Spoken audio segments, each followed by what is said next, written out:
Le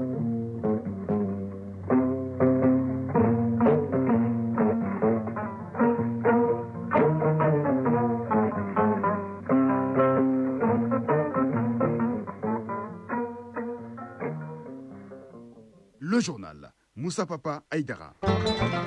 Ce dimanche 30 mars, des millions de fidèles musulmans à travers le Mali se réunissent pour célébrer l'Aïd el-Fitr, marquant la fin d'un mois de jeûne et de dévotion. Dans les heures qui suivent, les mosquées et places publiques vont accueillir des grandes prières collectives suivies de moments de partage et de solidarité entre retrouvailles familiales, repas festifs et dons aux plus démunis. Cette journée est placée sous les signes de la joie et de la fraternité.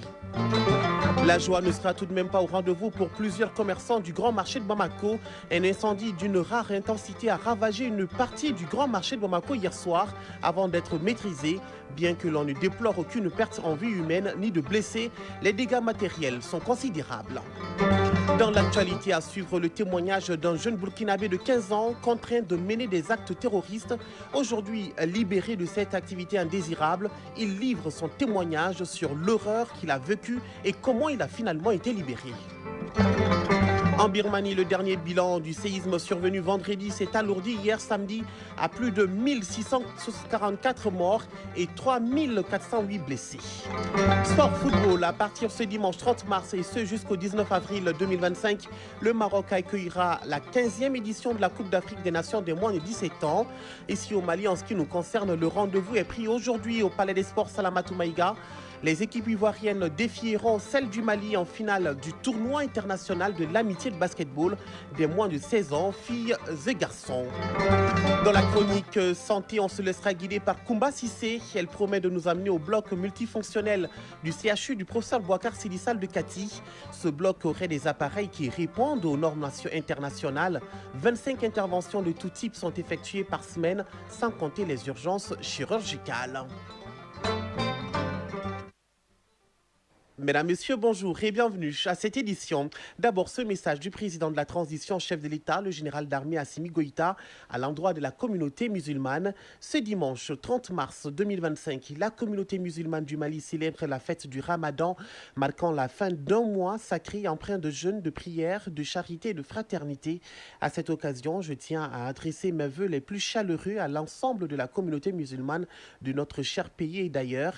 Ce mois béni a été pour chacun d'entre nous une période de purification spirituelle et de solidarité.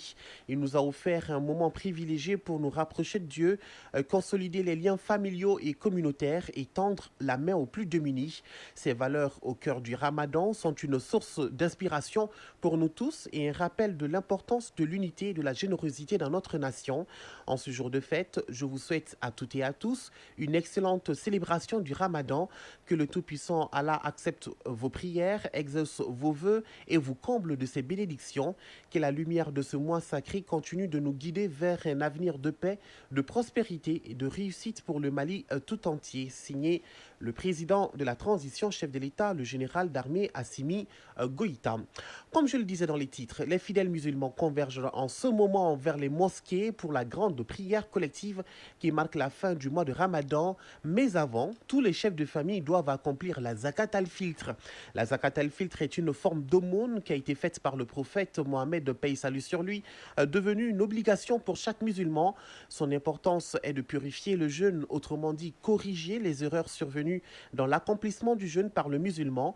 Le chef des familles doit donner la zakat al-fitr de chacun des membres de sa famille en céréales.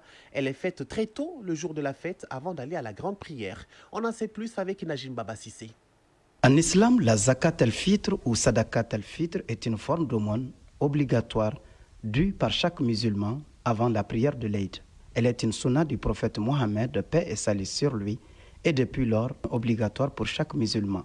Hamou Mahaman Dedeu, imam. C'est un sunna du prophète où il a exigé à tous les musulmans de faire cette aumône. On l'appelle zakat al-fitri, on l'appelle aussi le zakat du corps, on l'appelle aussi la zakat de la tête, on l'appelle aussi l'aumône de Ramadan. Donc à peu près il y a 6 appellations pour les zakat al-fitr. Le musulman doit s'acquitter de cette obligation compte tenu de son importance.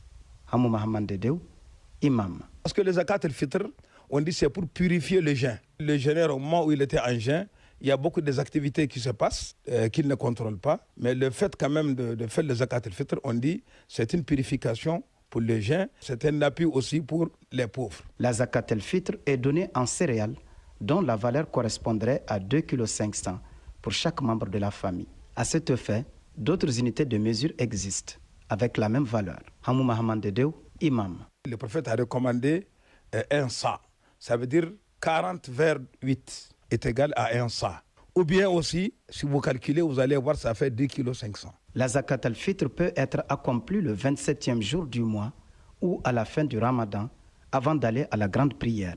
Maintenant, le chef de famille, le père, celui qui a les moyens, il doit l'enlever.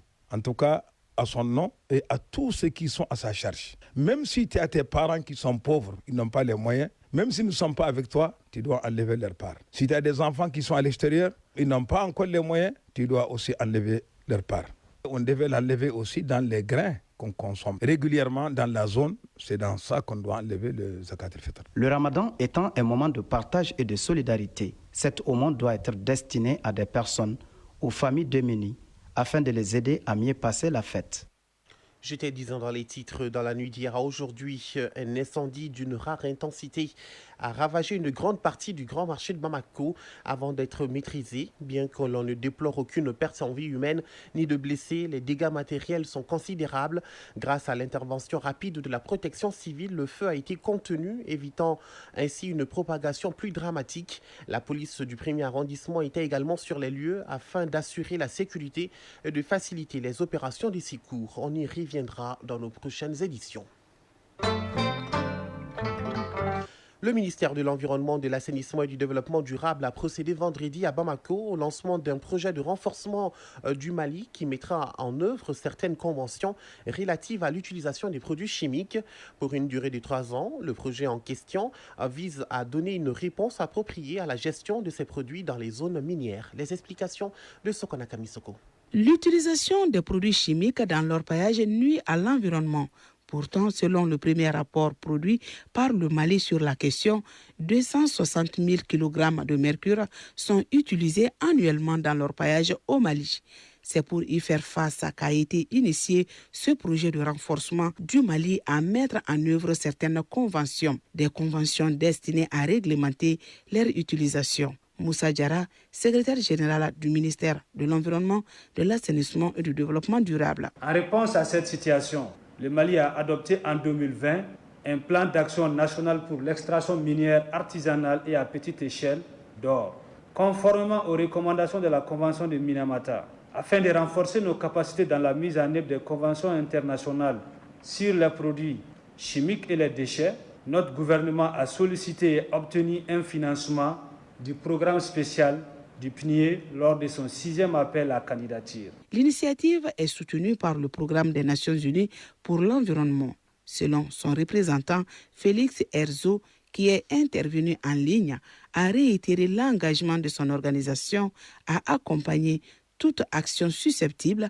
d'emprunter la voie d'un avenir plus durable et sans pollution. Moussa Diarra, secrétaire général du ministère de l'Environnement, de l'Assainissement et du Développement durable. Je tiens à exprimer ma profonde gratitude au secrétariat du Programme des Nations Unies pour l'environnement pour son accompagnement technique et financier dans la mise en œuvre de ce projet.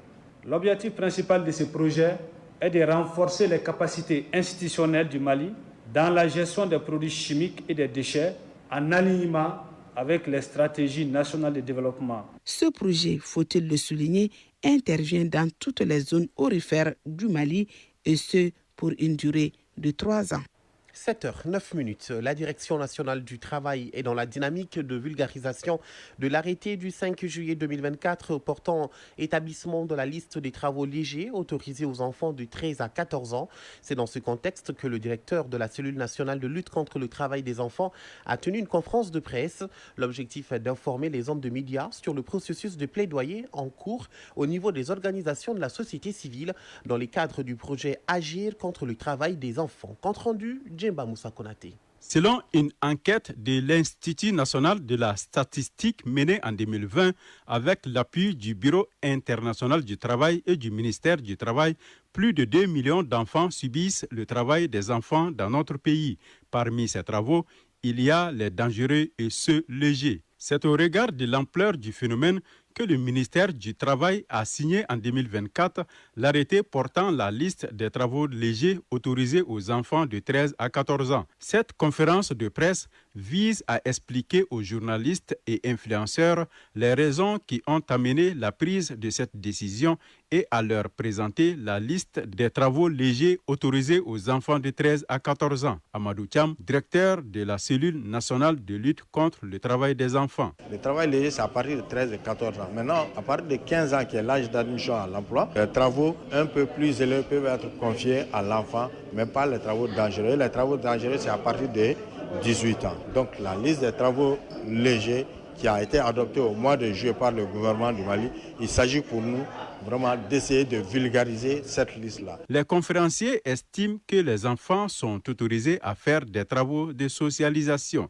Il s'agit de cadrer la mise en œuvre de ces activités pour éviter les pires formes de travail des enfants. Les branches d'activités comme l'agriculture, l'élevage, la pêche et la pisciculture, l'orpaillage, l'artisanat et le commerce sont concernés par cette décision. André Pascal Koulibaly, manager du projet Joining Forces for Africa, ou agir contre le travail des enfants, Jofa Act. Ça permet aussi aux communautés d'avoir un répit parce que la base du travail des enfants, il y a certes la désinformation, l'analphabétisme, mais la pauvreté est la base. Donc du coup, si l'enfant aussi arrive à faire quelque chose qui peut lui permettre de se développer, d'être un bon citoyen, d'être un bon travailleur, je crois que ça ne fait qu'aider aussi la communauté. Ben Abdoulahi Ibrahim Tahar, directeur national du travail.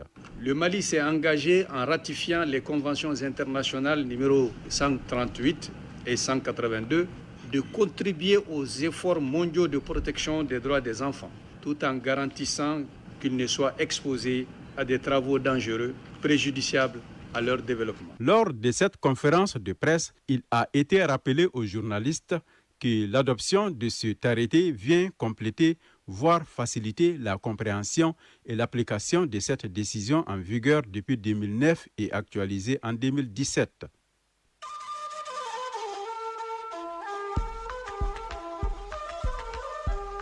AES Actualité.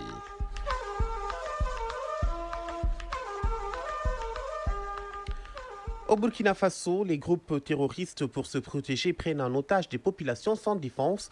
Des femmes, des hommes et même des enfants subissent la dictature des terroristes. Des jeunes pris au piège sont forcés de rejoindre leur rang. C'est le cas de Alaï Diallo, un adolescent de 15 ans, contraint de mener des actes terroristes. Aujourd'hui, libéré de cette activité indésirable, il livre son témoignage sur l'horreur qu'il a vécue et comment il a finalement été libéré. Charles Simporé de la radio du Burkina. Alaï Diallo vivait paisiblement avec sa famille à Eredougou avant que les terroristes ne fassent éruption dans sa communauté. Son quotidien bascule alors dans l'incertitude et la peur. Comme de nombreuses autres familles, il est contraint de fuir pour échapper aux exactions. Nous étions domiciliés à Eredougou, mes parents et moi. Les terroristes sont arrivés dans cette zone en saison sèche, puis se sont installés jusqu'à la fin de la saison pluvieuse. Les terroristes ont chassé toute la population de cette zone, nous contraignant à nous déplacer dans le village de Bankouma, non loin de Kawe. Là-bas, les terroristes sont arrivés encore et nous ont chassés. Nous avons continué dans la brousse du village de Bankouma pour nous installer à nouveau. Mais fuir ne suffit pas. Les terroristes traquent les populations et finissent par imposer leur présence. Pour les jeunes garçons comme Diallo, cela signifie subir une pression constante et parfois même être forcé de rejoindre leur rang. Après cela, nous avons essayé de quitter la zone, mais les terroristes n'ont pas accepté. Les terroristes sont revenus et ont tué plusieurs personnes dans la zone, notamment celle d'Ethnie Bobo. Quant à nous qui avons survécu, les terroristes nous ont contraints à y vivre avec eux tout en obligeant les plus jeunes à s'enrôler et à subir des formations physiques. Alors que les forces de défense et de sécurité se rapprochent, les terroristes cherchent à fuir vers le Mali, entraînant avec eux les populations sous leur emprise. Mais cette fuite tourne court grâce à l'intervention des VDP. Dernièrement, lorsque les terroristes ont appris que les FDS ont commencé à avancer vers eux, ils ont décidé de fuir la zone pour éviter le contact avec les FDS. Un grand nombre de terroristes a quitté la zone plusieurs semaines avant, laissant quelques-uns qui sont restés avec nous. Le reste des terroristes, ayant décidé de se rendre au Mali, a décidé de nous amener. C'est ainsi que nous nous sommes levés dans la soirée du 10 mars 2025 sous la conduite des terroristes pour commencer la marche vers le Mali. Au lendemain matin, les terroristes qui nous accompagnaient sont rentrés en contact avec les VDP. Après des échanges de tirs avec les VDP, les terroristes ont commencé à fuir. Les VDP ont réussi à tuer plusieurs terroristes et ont procédé à notre interpellation. C'est ainsi que nous avons donc été conduits ici. Alaï Diallo est aujourd'hui libre, mais son témoignage rappelle le sort de nombreuses autres victimes, encore sous l'emprise des groupes armés terroristes, de la nécessité de poursuivre la lutte contre ces organisations criminelles. L'actualité au Niger, le comité de gestion du Fonds de solidarité pour la sauvegarde de la patrie poursuit sa série de rencontres avec les couches socio-professionnelles du pays afin de partager avec l'ensemble des Nigériens les dépenses effectuées dans le cadre des missions assignées à ce fonds. La présidente du dit fonds a échangé avec les responsables des sociétés publiques et privées du Niger. Compte rendu Fatih Abdoulaye de la radio du Niger. Informé en vue d'échanger avec les responsables des sociétés publiques et privées sur le bilan des activités du Fonds de solidarité pour la sauvegarde de la patrie. Tel est l'objectif de cette rencontre présidée par la présidente du comité de gestion du dit fonds. Madame Brariki Moussa Germokwe a présenté aux participants les missions, les axes d'intervention, les ressources mobilisées ainsi que les activités réalisées par le FSSP au profit des forces de défense et de sécurité et de la population. Au terme de sa présentation et des échanges avec les participants, Seydou Abdoulaye, directeur du Centre régional des œuvres universitaires de Niamey, s'est réjoui de la présente rencontre qui leur a permis d'être édifiés sur l'utilisation de ce fonds. Je suis très édifié sur ce que la présidente nous a présenté en termes de motifs de la création du fonds et son mode de gestion.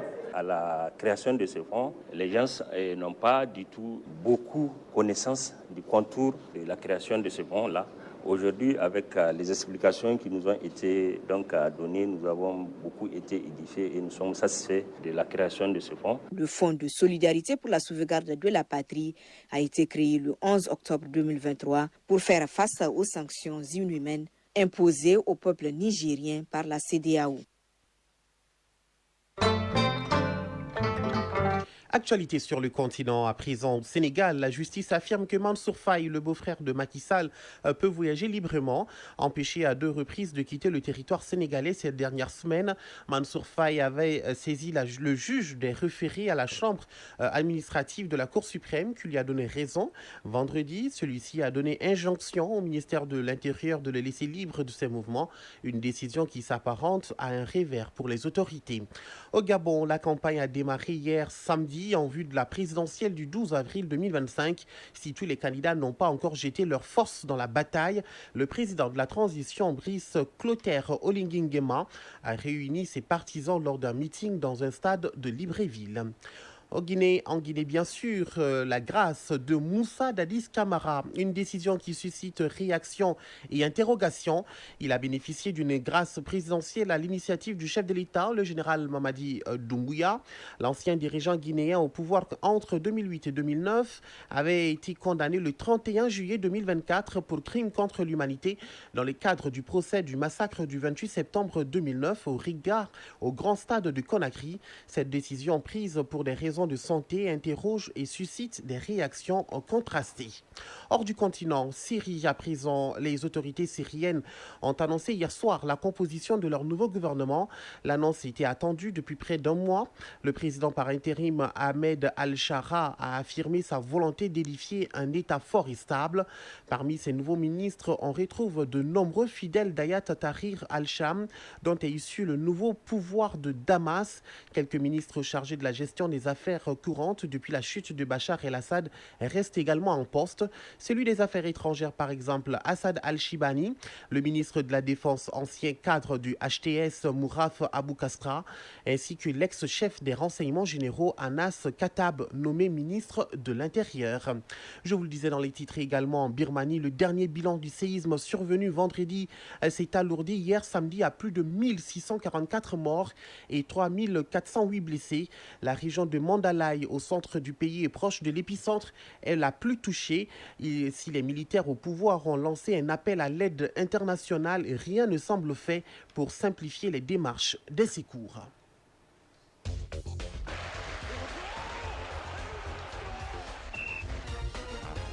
Allez, on va se dégourdir un peu les jambes. Sport à présent, les équipes ivoiriennes défieront celles du Mali en finale du tournoi international de l'amitié de basketball des moins de 16 ans, filles et garçons. Ce sera ce dimanche au Palais des Sports Salamatou Maïga. En football, à partir de ce dimanche également, 30 mars et ce jusqu'au 19 avril 2025, le Maroc accueillera la 15e édition de la Coupe d'Afrique des Nations des moins de 17 ans. En plus du titre continental, le tournoi distribuera aussi 10 tickets pour la prochaine Coupe du Monde de la catégorie prévue au Qatar en 2025. Les détails avec Famourou Djourté. La 3e édition du tournoi international de l'amitié de basketball chez les moins de 16 ans, filles et garçons, refermera ses portes ce dimanche 30 mars 2025.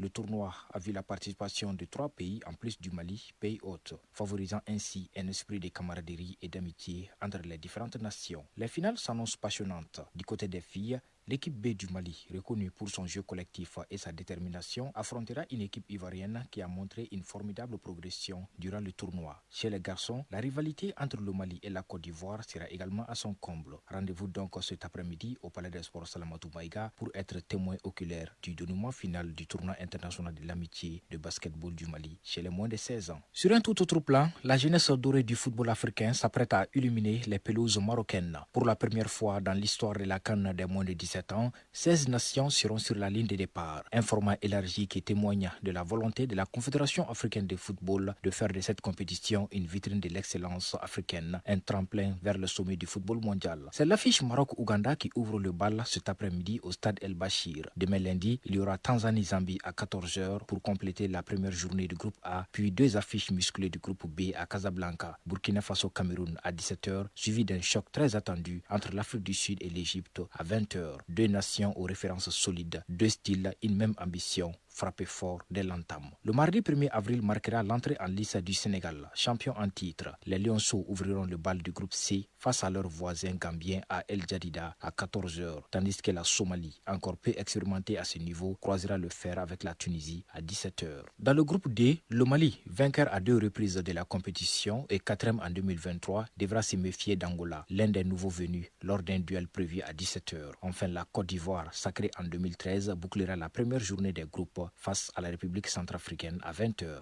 Notons que l'édition 2025 de la CAN des moins de 17 ans garçons ne sacre pas seulement le champion continental. Elle délivre également 10 billets pour la Coupe du Monde U17, un quota élargi qui reflète l'excellence croissante du continent dans cette catégorie d'âge. Pour beaucoup de sélections, le rêve qatari est une motivation supplémentaire, un objectif tangible. La CAN des moins de 17 ans garçons Maroc 2025 promet un spectacle intense, révélateur de talent, mais aussi stratégique. Derrière chaque match se cache un enjeu, un billet pour Doha, une place dans l'histoire ou tout simplement l'éclosion d'un futur crack. Qui succédera au Sénégal? Le Maroc peut-il briller à domicile? Le Mali peut-il remporter son 3e trophée? On sera bientôt fixé.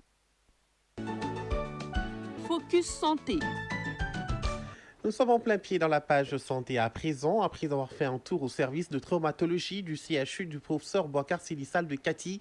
La direction nous amène au bloc multifonctionnel où environ 25 interventions de tout type sont effectuées par semaine, sans compter les urgences chirurgicales. Ce bloc avec des appareils dont il dispose répond aux normes internationales.